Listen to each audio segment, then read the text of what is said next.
analytics is one of the relatively new areas in data analytics. Couple of months back, I did a webinar in which I talked about how we can use Microsoft Excel with its newly introduced dynamic array feature to perform text analytics within Microsoft Excel. This is the example I did in that webinar. So here what happens is, once you paste a passage, Excel can automatically pull out all the words from the passage and tell us what words have been used and how often they have been used. It can then give us a visualization. Now, ever since I did this webinar, many participants have been asking me to do a more detailed video, and that's why I'm doing this video. But before I move on, let's get some context. Why would anybody need an analytics like this? So what I have pasted here is a Federal Reserve FOMC statement. Actually speaking, if you speak to professionals in the financial market, most of them very keenly watch central bank statements. They look for what kind of words they use in their policy statements to know whether the central bank is trying to be more cautious or are they trying to be more growth oriented. Now, not just financial market professionals, think of sales managers. I mean, if you are a sales manager, wouldn't it be awesome that the moment you get an email from a prospective client, you know whether the client is likely to get converted or not? If analytics can do that, wouldn't it be awesome? So that's the role of text analytics for us, and that's why we would like to do such analysis. But till date, these analyses have been performed using software such as Python or R or other platforms. Excel was never considered as a tool for this. But with dynamic array, to a great extent, some of these things can be done with Excel itself. So let's now get started. In this video, my attempt is not to give you a formula that you can quickly use. My attempt is not to spoon feed you. I want to take you through the entire thinking process. So that's why this video is going to be done in 3 segments. In the first segment, I'm going to take you through the manual logic. In the sense, if you were to do it manually, how would we do it? And then we'll see how this manual logic could be slightly upgraded to be done with Excel without using dynamic array. So because if you're using any versions other than Office 365, then you don't get to use dynamic array. So how do we do that? That's what we're going to learn. And in the third segment, I'll be talking to you about how to do this with dynamic array. In fact, there's a 4th segment, but that's going to be for another day. So now let me take you through the manual logic. So let's look at a text like this. So here I have a couple of lines with some words getting repeated more than once. Now, if we were to manually figure out what words all have been used and how often they have come, how would we do that? What we're going to do is basically identify wherever the space comes, and that will tell us whether something is a word or is it part of another word. Then based on the space, we're going to pull out each of these words, right? And once we pull out each of these words, what are we going to do? We're going to figure out which of these are unique and create a separate list. And once we find out the unique words, then we can cross-check the 2 lists. And we can figure out how many words in our unique list is coming how often in the total words list, right? That is how it's going to happen.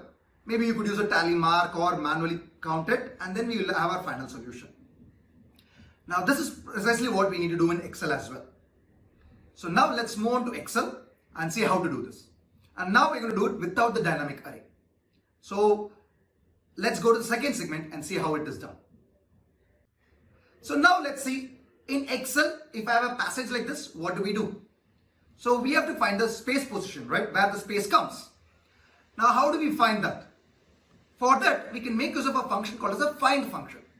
So I am going to give a find function here. Find, open the brackets, within double quotes we'll put a space and we'll select the cell in which the text is there, which is cell B3. We'll select that cell, and now I know that the first space is coming in the 4th position. If the first space is coming in the 4th position, which means I know that the first word is 3 letters, correct? Now, how do I pull out those 3 letters? I could use a left function.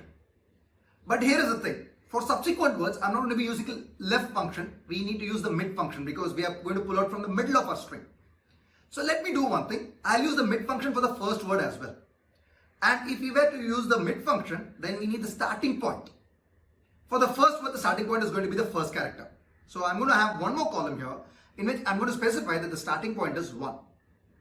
And in our mid function, we're going to put equals mid, open the brackets, select the string, which is cell B3, comma, starting point, which is already there, which is the number 1. How many letters do we want? See, we are starting at the first place and our space is at the 4th place, which means in between we have 3 characters. That's the 3 characters we want to pull out. So I'm going to specify the number of characters as the space position 4 minus the starting position 1. So 4 minus 1, 3. So now we got the first word, the. What about the second word? Firstly, figure out where the second word should start. The second word should start in the fifth character, right? Because the first space in the fourth character, the second word should start from the fifth character. So the starting position is going to be the position of the previous space plus 1. So we have given that. Where should it end? Its ending point has to be where the second space comes. How do we find the second space? We can again make use of the find function. Equals find. Open the brackets. Within double quotes, we're going to put a space, comma. Again, specify the text, which is in cell B3. Now, if we close it as it is, we'll once again get answer as 4. That's not what we want, because 4 is a portion of the first space. We want to figure out the position of the second space. How do we get that? So for that, what we're going to do is, we're going to specify the starting point. We are interested in space that comes after the fifth character. So I'm going to specify the starting point as 5. Or rather, the starting position of the second one. And close it. Now we've got the second space. So now what I can do, I can simply copy paste the previous mid function down, because the start position we know is fifth character, and the number of characters we know is the difference between the space position and the fifth character, and we can find out the second word. Now this can be replicated for literally every word in our list. I can copy and paste it. But one issue here is, how long should we copy paste it? I mean, how many rows of data should we copy paste? For that I need to know how many words are there. There are smarter ways to know it, but in any case it's a manual task. We have to copy paste it. Now here we have around 300 words, and that's what I have done here. Copy and paste. Now we have all the data. Not really. Why? Let's look at the last word. When you look at the last word, we see a value error. Why do we see value error for the last word? Because for the last word, there is no space coming after the word, right? We've been finding on the space position based on, or rather we've been trying to figure out the word based on the next space. But for the last word, there is no subsequent space. So what do? One thing I know is this value error is going to come only for the last word. So, and in case of the last word, what I'm going to do is this. See, the space essentially comes at the one character after our word, right? Now last word ends where the entire passage ends. So what I'm going to do is that I'm going to use the if error function. If error, then we'll use our find function. If this turns out to be an error, what do we want? I'm going to give the alternative as len of our text. Len is going to give us number of characters. So len of our text plus 1. So if we have, let us say 10,000 characters, this will give us answer as 10,001. That is going to be one space after our last character. So you close it. Now we are sorted out. I can copy and paste this across so that whichever is the last word, it will come automatically there, right? Now if you see, we have the list of total words. What is the next task? The next step is to figure out the unique values from this list. And how do we create them? Well, one thing we can do is copy this entire set of words and do a paste special values elsewhere. Paste it as values elsewhere. And then we'll go to the data tab and use the remove duplicates utility to remove the duplicate values. This leaves us with only the unique values. And now that we have the unique values, what can we do? We can use a countifs function to count how often these unique values have come in our main list. So I'm going to use a countifs function equals countifs, open the bracket and select the entire word range which has the original list, comma, and what's the criteria? We are counting for that list wherever the words are same as the words in our unique list. So select the word in our unique list and close the bracket. So we've got how often the word the has come in our list. Now we can copy and paste it all the way down. We have the solution, right? Any version of Excel can do it. What is the advantage of dynamic array? So think of what we did here. There were a lot of manual tasks. We had to first copy and paste things, figure out how long to copy paste. Then again, once we get the main set of words, copy paste it elsewhere as values, then remove duplicates. These all involve manual effort. And that means if you were to do this task for hundreds of or thousands of text, if you want to analyze, let's say, in Federal Reserve FOMC statement over a period of last 10 years, it's going to be a humongous task, a Herculean task. It's not going to be possible at all. That is why we need to work with the dynamic arrays. So now let us see how to do this with dynamic array. When you're working with dynamic array, our idea is to give one formula or one function which can automatically pull out all the values we need, at least for one particular column or row. That's our idea here. But before I start, I should say, if you want to understand how to work with dynamic array, you need to have foundation knowledge of dynamic array. If you do not have that, I would recommend that you watch my other videos on dynamic array, which should help you get those basic foundational knowledge of dynamic array. Then you would be able to appreciate what's going to come next. Now let's move on with dynamic array. And in fact, before starting with our formula, let's do one thing. Let's clean up whatever is there in cell B3 to remove all the unnecessary characters such as punctuations, brackets, or currency symbols. And this can be done using a series of nested substitute functions. And that's what I have done now. So I have done that in cell B4. And with this, we have a much more cleaner text in cell B4. And that's what we're going to use. So now let's get started. See, the first thing we have to figure out is the position of the spaces. Right? How do we figure this out? Without dynamic array, what we did was we found out the position of the first space. Then using the position of the first space as the starting point, we figured out the next space and so on. Here I have to give only one formula, and this should be automatically pull out all the spaces. So which means I cannot take advantage of I cannot use the position of the space that has come earlier, because it's all going to be part of one single array and an array cannot refer to itself. So what do? We have a challenge here. There is one workaround, and that workaround is this. I'm going to figure out where spaces come starting from every single character in our passage. So start from the first character, figure out where the next space comes. Start from the second character, figure out where the next space comes, and so on. And how can we do that? I'm going to do this with a sequence function for help. So what I'm going to do is I'm going to put equals find, open the brackets, put a space within the double quotes, comma, select the text that's there in cell B4. I've named that cell as text, so I'm going to select that, then put a comma. Now, in terms of starting position, what I'm going to do is that I'm going to give a sequence function, sequence of, open the bracket, and within the sequence function, I'm going to use the len function, len of the text. Now, once we close all the brackets, what's going to happen? The len function is going to give us the number of characters that's there in the passage. And the sequence function will now generate a series of numbers from 1 to the number of letters that are there in the passage. And find function will return spaces starting from every such letter. So once I press enter, you notice that we've got so many numbers here, which tells us the position of the space. If you look at 4 is coming 4 times. Why? Because when you start at the first character, as well as the second character or third or fourth character, in all these positions, when you start from any of the first 4 characters, you encounter the first space in the 4th position. So the same way, we have the space position coming multiple times. I'm wondering, how can we get the unique list here? Because I don't want it to come multiple times. I want them to come only once. So what can we do here? Well, we can use the unique function here. I'm going to put the unique function and I'm going to put this entire find function inside that unique function. And now, if you see, we have the unique space positions.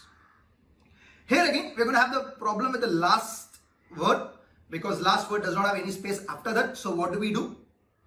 Same if error function that we used earlier. So this entire unique function is going to be sitting inside an if error function. So if error, the unique and the find what we had earlier, comma, if this turns out to be an error, what do we want?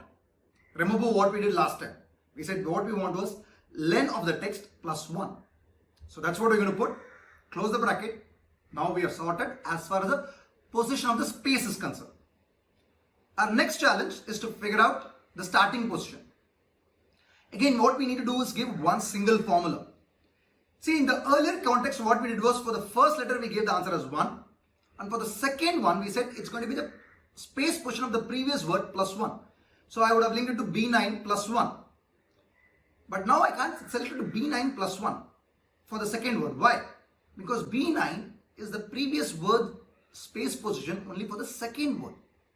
Right? For second word, the previous space comes in cell B9. But for subsequent word, it comes in some other cell. What can we do about this? One thing we can do, in dynamic array, probably this is how we should be done, is to do it with a combination of index function. So what I'm going to do is first I'm going to create an index column, a column that contains merely the serial numbers. A serial number that lists out 1 to as many words that are there in our list. How do I get that? So in that column I'm going to simply use a sequence function equals sequence of count of our spaces. How do I say all those spaces? Very simply, select the first cell in our spaces array and follow it with the hash sign. Hash sign indicates that this is a spilled range or it's a dynamic array. And close the brackets. Now if you see, we have a serial number column that's automatically come. Now let's go to the start position. What are we going to do about the start position? See, as far as the first word is concerned, start position is 1. That we know. For the subsequent ones, I want to look up for the space position of the previous word and add 1 to it. Right? If the previous space was in 4th place, then this word will start in the 5th place. That's our idea. So what do we do about that? So what I'm going to do is this. I am going to use an if function with an index function. So if, open the bracket, I'm going to select the serial number array. Again, how do I say it's a dynamic array? Select the first cell of the array and follow the hash sign. And I'm going to say if this equals 1, that means if this index number is 1, then I want 1. Otherwise, what do I want? I want to look up the space array or the space position array and figure out the space position of the previous word and add 1 to it. This can be done using the index function. So I'm going to use index of the space position array. Again, select the first cell of the array, add a hash sign, comma, previous word. How do we specify? See, if you're in the 10th word, the serial number will be 10 and the previous one will be 9. If you're in the 20th word, serial number will be 20, previous one will be 19, right? So the position is going to be the serial number array minus 1. That's all. Now we've got it. So close the bracket, press enter. We've got all the start positions. Now how do we extract the word? This is fairly straightforward compared to what we have done so far. We're going to use the same mid function. So for the words list, I'm going to use a mid function equals mid. Open the bracket, select the string that's in cell B4, comma. Start position is not a single cell here, it's an array of cells. So select the first cell of the start position array and add a hash sign, comma. Number of characters is space position minus start position. So again, select the start cell of the space position array minus first cell of the start position array followed by a hash sign. So you have to put hash sign in both the places. Close the bracket, press enter. We've got all the words. What's next? Pull out the unique words. This can be done using the unique function. So I'm going to go to another column. Use the unique function equals unique. Open the bracket. Select the words array.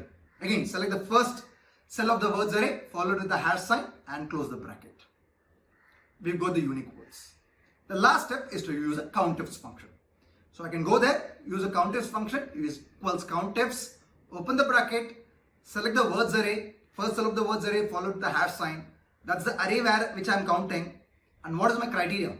Criteria is what is there in the unique words array. So comma, select the unique words array. Again, every time you have to select an array, what you have to do? Select the first cell of the array and follow it with the hash sign and close the bracket. We've got it. So what's cool about this? Well, the best thing about this is now if I have to paste another passage here, let me copy and paste another passage here. Now I don't have to redo the process all over again. It's all auto-populated and I've got the result immediately. So I can now make a visualization out of this. We don't have a word cloud actually in Excel, but we have something close to it, a tree map. So I can create a tree map here and this tree map tells me what words have been used, how often. And I can see a bigger block for those words which have been used more often, right? So we've got our results. Although we've got our results, I'm actually not happy with the result. You know why? Because, in fact, there are two reasons why I'm not happy with it. First one, let's look at the list of words we've got. There are lots of insignificant words. We have articles, prepositions, and imagine this is a Federal Reserve FOMC statement. So obviously words like Federal Reserve, bank, and such words are very common to be used. And what do I do with those words? They are of no significance. They are going to be there in these statements for sure. So I want to eliminate all of them. And the second issue is this. We are not going to analyze just one text. We have to analyze multiple text, which means we have to figure out where to keep those other texts and other numbers. So let's me talk about both the problem. I'm not going to give the solution here, but I'm going to give you a sneak peek into the solution. So as far as removing these insignificant words are concerned, we call them as the stop words. What you can do is keep these stop words in a separate table, and when you're using a unique function and pulling out the value, we could use a filter function on top of it to remove these unnecessary words. But the filter function here is not that straightforward, because see, you're not filtering for one criteria. We want to remove all the words which are there in our stop words list. This is a little too complicated and it involves certain matrix operations, and I really do not have time to explain all of them in this video, right? But that can be done as well. So here, if you look at it, I have a new list in which I don't have any such insignificant words. And even if I find any word to be insignificant, all I have to do is add that word to our stop words list, and that would automatically get filtered out here. The other issue is when it comes to analysis. See, at the end of the day, what we want to do is to be able to analyze not just one text. We may want to see trend in the way the words have been used. For example, I may want to know how often the words inflation has been used, not in current FOMC statement alone, but let's say over the past several years. And what's the trend? Are they more worried about inflation today as compared to they were worried about in the past? How do I figure that out? And to that, I need to have many texts analyzed simultaneously. And here is a problem with MS Excel. See, MS Excel is two-dimensional. You have rows and columns. If you want to create a chart analyzing the trends in the way the words have been used, then these trends have to be together. Now, how can I keep them together? Because I have text on top, then there are several helper columns, and post that I have the final answer. If there is one more text, where do I keep it in terms of the place, right? That's a big challenge, because every passage here needs to have 3 to 4 helper columns. So where do I go for those helper columns?